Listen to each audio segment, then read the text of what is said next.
Hi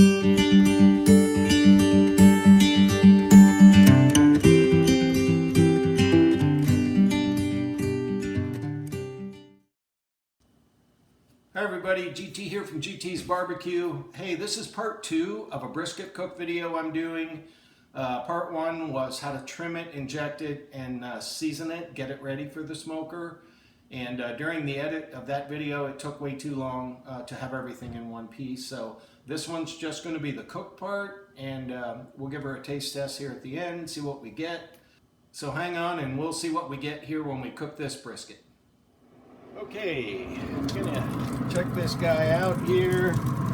It's been about 4 hours. The bark's starting to crust up on there. I scratch it. I'm gonna let it get a little bit darker before I wrap it. I'm not going to wrap it according to what temp it is, but just for the heck of it, I'm gonna take a peek here. It's sitting about 145 degrees. Typically, when the bark gets to the point that I like, it'll be about 160. So I'll check it here in a little bit and see if it's ready. Okay, I got this brisket inside. It's the color I want right now. Getting ready to wrap. It's not quite 160 degrees internal temp. What I'm going to do is go ahead and separate the point from the flat, and I'm going to cook these. I'm going to finish these up separately. There's a fat seam that runs right down between the two. Just kind of get your knife in there, follow it along.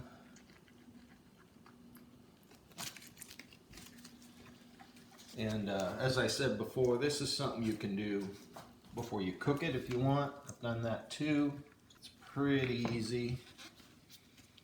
Kind of almost comes apart on its own in there like so. And this is going to be the point muscle. The grain runs a different direction. This has got a lot more fat content in it. I'll trim a little bit of this off and I'll wrap this separately. Okay, I'm going to go ahead and get this flat wrapped up here. I usually use butcher paper. Honestly, I'm out right now, but I use foil a lot of the time too, so let me get these gloves off here. Man, I wish you could smell that. Delicious. That point moved over. I'm going to kind of make a little bit of a boat here.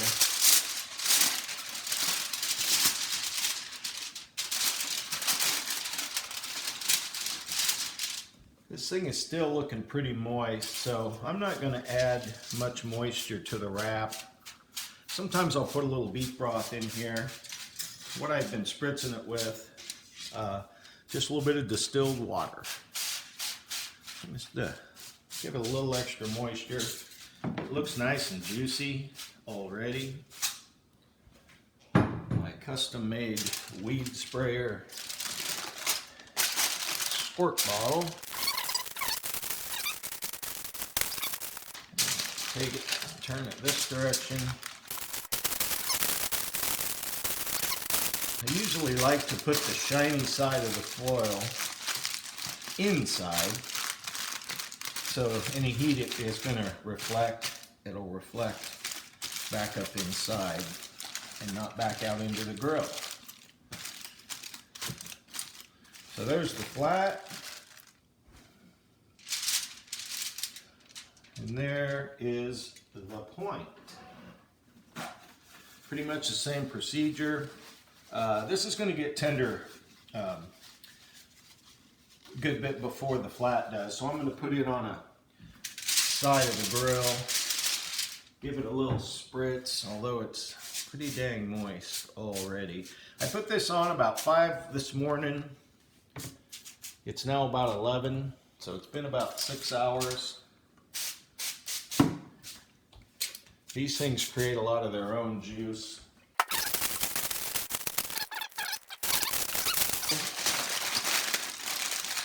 And again, I'm not cooking to a temperature, but I am going to put a probe in this to give me an idea. Probably somewhere around 205. I'll start checking it for tenderness. You'll know when it's done when the probe goes in and out like it was going into butter. Nice and smooth. So I'm going to get these back out on the grill and we'll catch up with you here in a little bit. Okay, so it's been about 9 hours now, and the flat part of the brisket is temping about 200 degrees. It's not quite done yet, and the way I can tell, if you can kind of see this, when I put in the probe, there's no pullback at all. It's so tender, it's like pushing it into butter. So, as suspected, the point will almost always get done before the flat does. So it's one of the reasons I like to.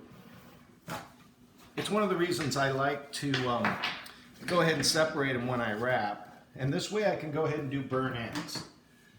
Burn ends, obviously they're not burnt, but I guess back in the day when the original barbecue places used to serve brisket, people would wait in line for a long period of time, and the chefs would cut off little pieces of the edges that sometimes looked burnt, and they would feed them to the people in line, and hence the name burnt end. So I'm going to go ahead and just cut this in half for now, just kind of see what we're looking at. So there's our brisket point. You can see we got a nice smoke ring there. It's nice and juicy. Oh yeah, the juice is pouring out of that. So for burnt ends, I'm going to cut this into chunks. So I'm basically just going to take some big slices like so. Sorry about my hand in the way. I don't know, about 1-inch pieces, I guess.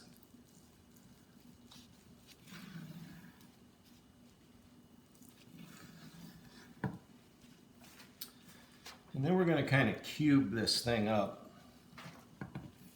Man, that's a nice smoke ring on that bad boy. Kind of like this. There's no wrong way to do it. I'm just going to put them right back in the pan. I still have the flat cooking out there. I guess it's going to have another 30 minutes or so. Oh yeah, this just falls apart. I don't know if you can see how tender and juicy that is, but it's like pudding.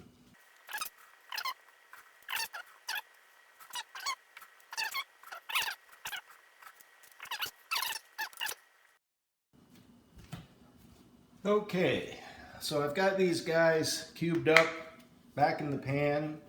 Now we're just going to put on some butter. I'm just going to go a little drizzle back and forth, add a little flavor,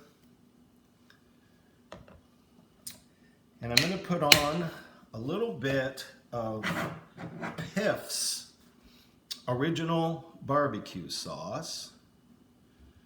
I believe this is his spicy sweet red sauce. Not too much. Just kind of a little drizzle over the top. That's going to mix in with that butter.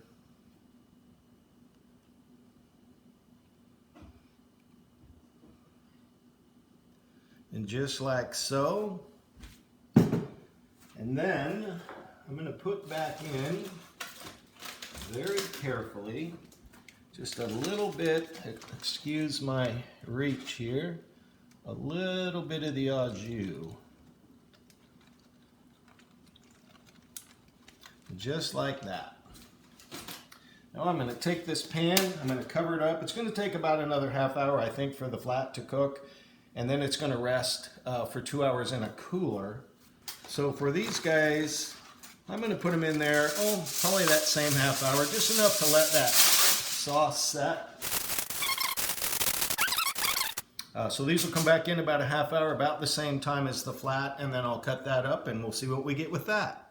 Okay, so I've had these burn ends on now for about 30 minutes.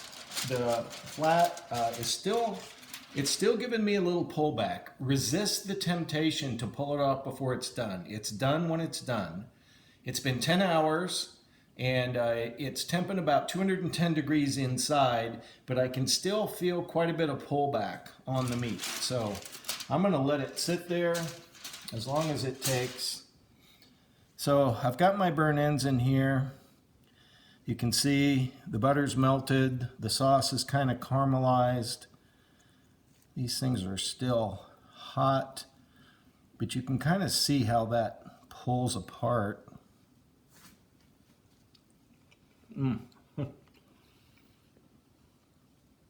It's the most tender thing you could ever eat. They're delicious. You get that little hint of barbecue sauce, the au jus, the butter. These things are amazing. I'm gonna let these cool down for a while. I'm gonna bring the flat in here, probably about another 20 minutes. I'll vent it. Let it vent for probably 5 to 10 minutes to let the heat out. If you keep it wrapped, it's going to continue to cook and it'll overcook. So I'm going to let it vent for 5 or 10 minutes, wrap it back up, wrap it in a towel, put it in a cooler. It's got to rest for at least an hour. I'm probably going to let it rest 2 hours. So I'll get these things moved to the side, get the flat in here in a minute, get it wrapped, and then we'll cut that up here in a couple hours.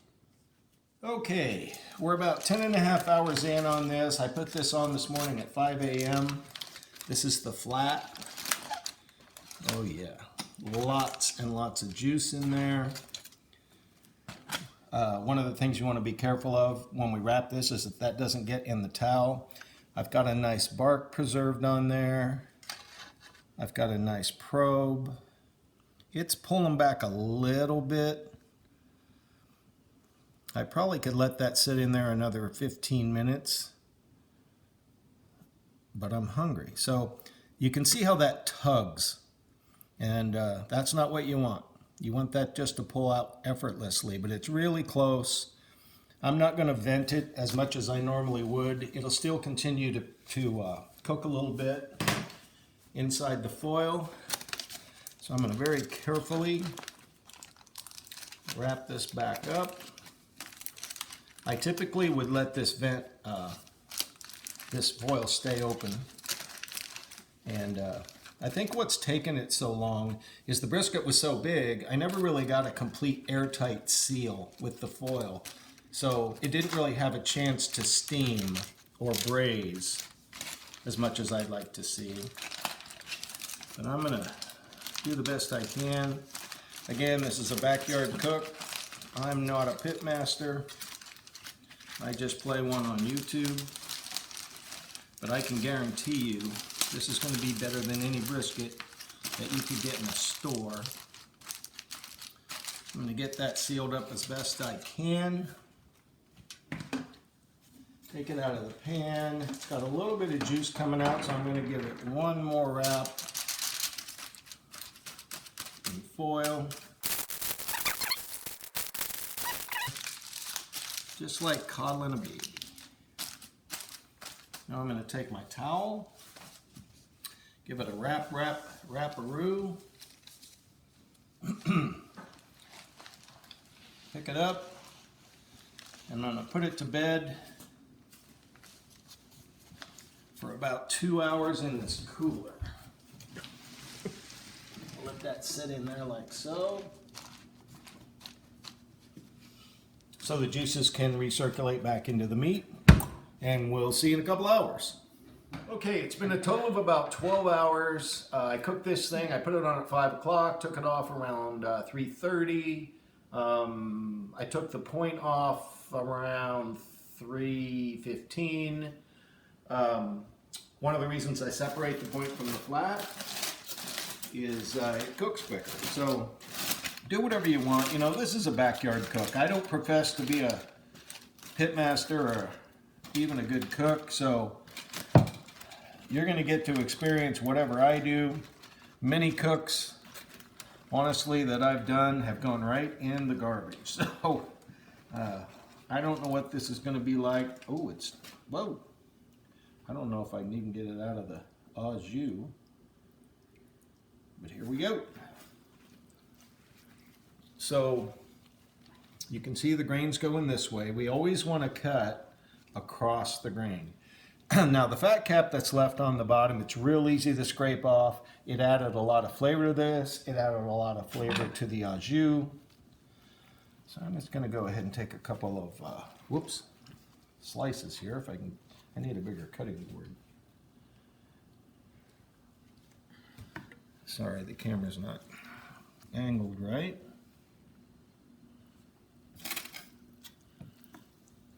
Take a little slice-a-roo, technical term. Ooh. This looks pretty darn good. One of the ways, man, I don't know if you can see that smoke ring on there. Looks amazing. We got a lot of juice.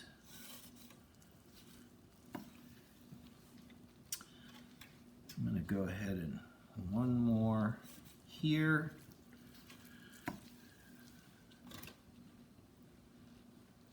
And then one more here. So one of the things I always see, it's called the flop test.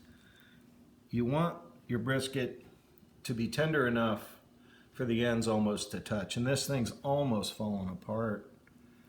Look at that. That is amazing. That's hot. Hot. That's hot.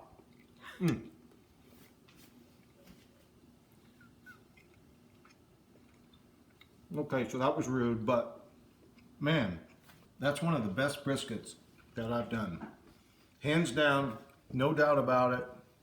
This thing is just perfect. It barely clings together, a little slight tug. We got a great smoke ring. The bark is good. Holy moly. This is definitely a win. I think the finish temp was about 211 on this one. I let it rest for 2 hours wrapped in a towel. And man, I couldn't be happier with that. So thanks so much for watching.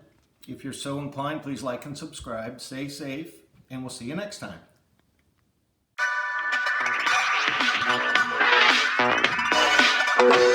Thank you.